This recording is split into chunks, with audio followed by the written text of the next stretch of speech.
Moi, mä oon Tea Helmi-paikasta. Aina silloin tällöin multa kysytään, että miten palloketjun lukko avataan, ja siksi mä ajattelin, että teen tämän videon, niin havainnollistan asian liikkeen kautta. Palloketju on varmaan kaikille tuttu. Tätähän käytetään myös monessa muussa paikassa kuin koruissa. Mutta nyt se on mulla kaulakorussa. Ja tekniikka on tosi käytännöllinen ja helppo, kun sen oppii. Ketju itsessään koostuu kahdesta osasta. Siinä on tää ketju ja sitten on putkimallinen lukko.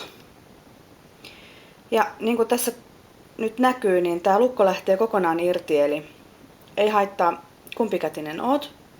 Lukon saa auki kummaltakin puolelta. Nyt laitetaan tää lukko vasemmalta puolelta kiinni.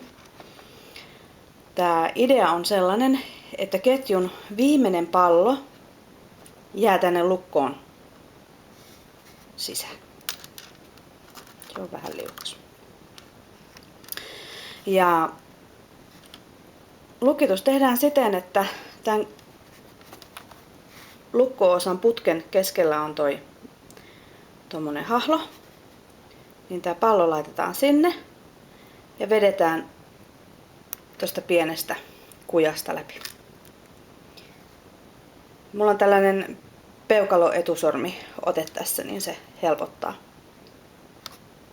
Sitten vaihdan toiselle puolelle, eli pistän vasemman käden peukalon tähän lukon keskelle.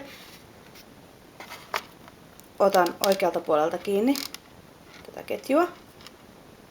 Laitan ketjun toiseksi viimeisen pallon oikein peukalon kynnen alle. Ja tähtään ton ketjun viimeisen pallon tänne sisäpuolelle.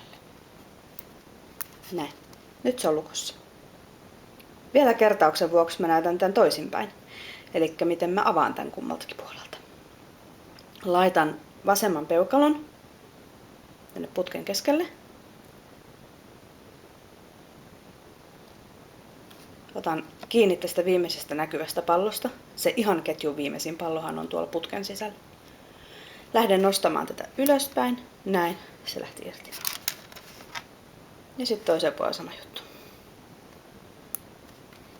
Näin. Ihan helppoa.